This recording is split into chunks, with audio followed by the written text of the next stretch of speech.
As the year 2025 draws to a close, a sense of reflection often sets in. We look back at what we have achieved and what we hope to do next. This is the perfect moment to extend that same review to your finances.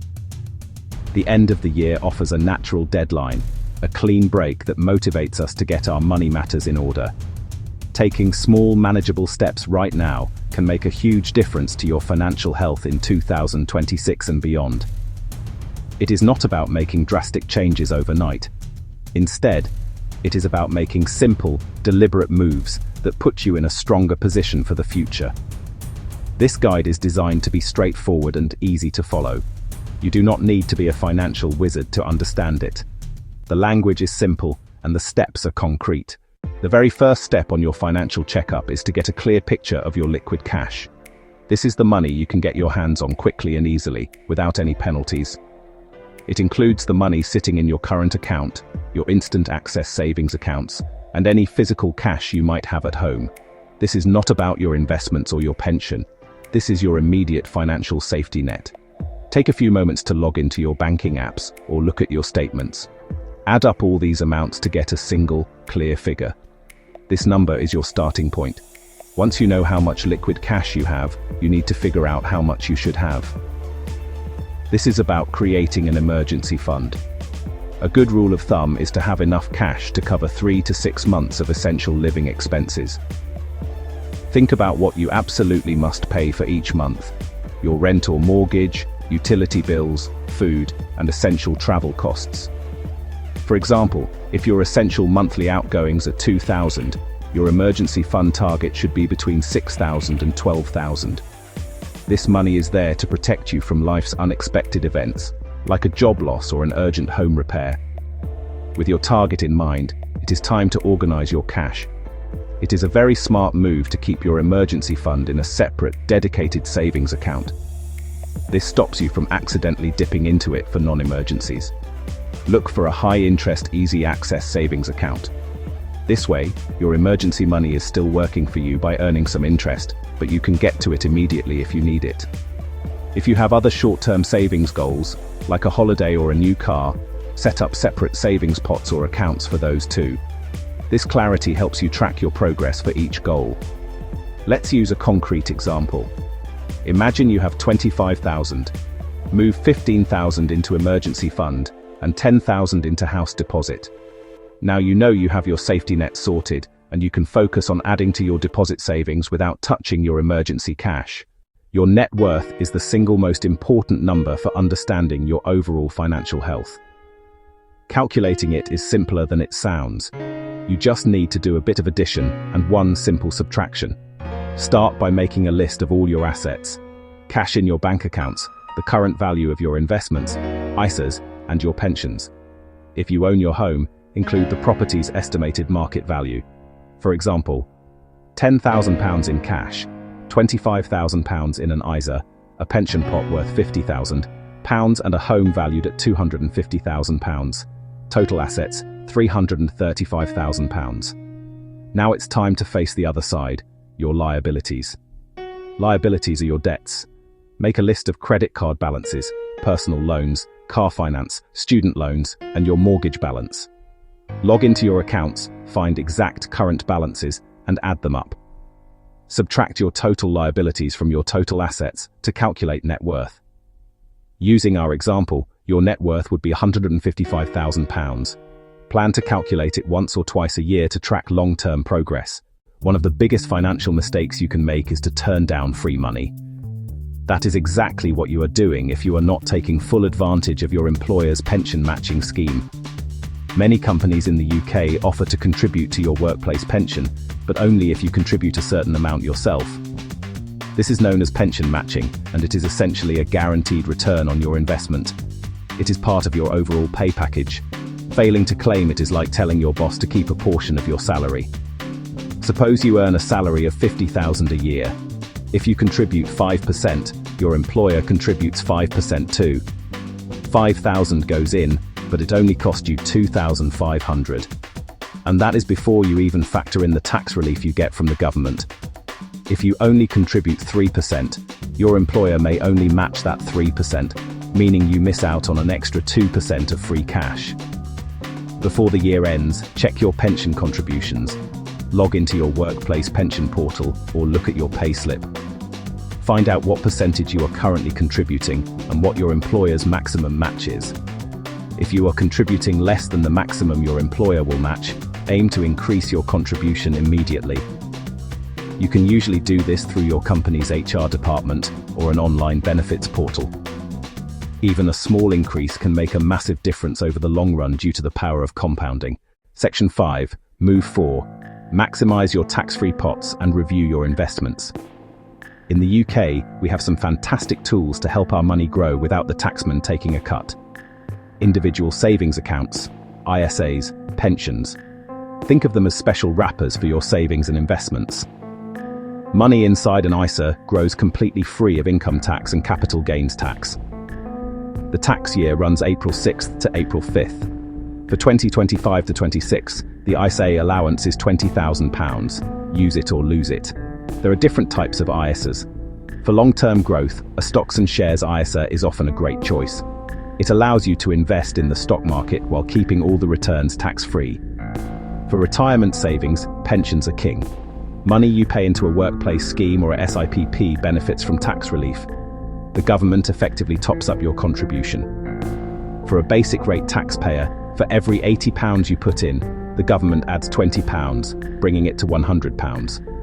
Beyond just using these accounts, review any investments held outside of an ISA or pension in a general investment account. You might be liable for capital gains tax if you sell for a profit. For 2025-26, the allowance is £3,000. This is where a strategy called tax loss harvesting can be useful, though it requires care. If one investment made a £7,000 profit and another a £5,000 loss, sell both. Your net gain is £2,000. Which is below the £3,000 allowance, so no tax would be due. Be aware of the rules around selling and buying back the same asset. Always consider seeking professional advice if you are unsure. Section 6, Move 5. Tackle your biggest expenses first for maximum impact. While every little helps, this approach can miss the bigger picture. For most households in the UK, these are the big three: housing, transport, food. Whether you're renting or paying a mortgage, see if you can reduce this cost. Moving one stop further out could save you hundreds a month. If you have a mortgage, are you on the best interest rate? Remortgaging to a cheaper rate could slash payments. A 1% reduction on a £200,000 mortgage saves about £2,000 a year. If you rely on a car, you pay for fuel, insurance, tax, maintenance, finance payments. Could you use public transport, cycle, or walk for some journeys? If you have 2 cars, do you really need both? Shop around for car insurance, don't just renew automatically. Plan your meals, write a shopping list and stick to it. Switch staples to supermarket own. Cut down on takeaways and restaurant meals. A 10% cut on a $600 food plus transport bill saves £60 a month. Far more than skipping a few £3 coffees. Section 7. Move 6. Pick up the phone and haggle down your bills. Many of us sign up for services and then let them roll over year after year without a second thought. This loyalty is rarely rewarded. Existing customers often end up paying much more than new customers. Use a comparison website to see what deals are available. This research is your ammunition. Be polite but firm on the phone. Say you've seen a better deal and you're considering leaving. Use the phrase, "I'm thinking of cancelling." Try the same with your bank or credit card company. Mention 0% balance transfer deals. A few short conversations could save you hundreds next year. Do you know what percentage of your income you are saving each month? If not, you are missing a vital piece of your financial puzzle. Your savings rate shows how much of your earnings you are putting aside for the future. First, find your monthly take-home pay, after tax and other deductions. Next, total how much you are saving. Include pension contributions, ISAs, investment accounts, and cash savings. Divide your total monthly savings by your monthly take-home pay, then multiply by 100. For example, take-home pay £3,000, total savings £450. That gives a savings rate of 15%. Aim for at least 15 to 20%. If lower, try increasing by 1 or 2 percentage points to start. Use other moves, cutting big costs and renegotiating bills, to boost your savings rate. Saving money without a clear purpose can feel like a chore. It is hard to stay motivated if you do not know what you are saving for. Before the year is out, think about your financial goals. Divide them into short-term and long-term goals. Be specific.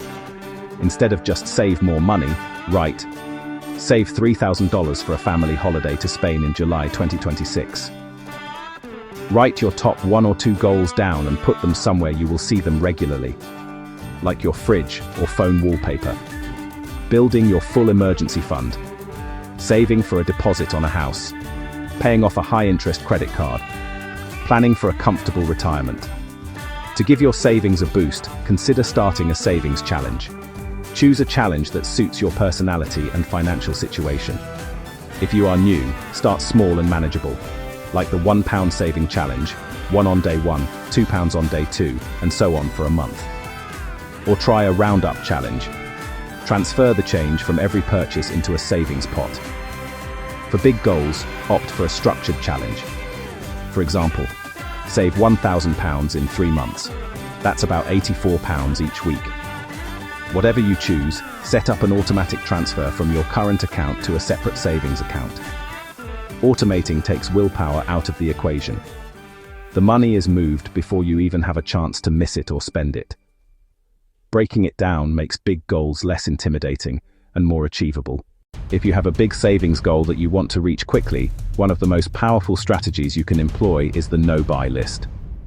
It's a conscious decision to temporarily stop spending on certain categories. It's not about depriving yourself, but about redirecting money straight to your savings goal. Be specific about what you are going to stop buying. Target your personal spending weaknesses. It's just as important to define what you're allowed to buy. You might also allow one small treat per week, like one coffee. Give your no-buy period a clear time frame, 1 month, 3 months, or even a year. Every time you resist the urge, take the money you would have spent and immediately transfer it to your dedicated savings account. Watching that savings pot grow is a powerful motivator and will reinforce good habits to get you to your financial goal much faster. Think of it as putting your spending on a short diet to hit a target, like clearing a debt or funding a house deposit. As we have seen, taking control of your money does not require a financial degree or a complete life overhaul. It is about making a series of small, smart, consistent moves. The end of the year provides the perfect opportunity to pause, review, and act. By working through these 9 steps, you can build a powerful foundation for a more secure and prosperous new year. Each action puts you firmly in the driver's seat of your financial life. The process begins with clarity, then optimization, then efficiency, and finally intention. Pick one of these 9 moves and do it this week. By the time 2026 arrives, you will have built unstoppable momentum. The best time to plant a tree was 20 years ago. The second best time is now. You can do this.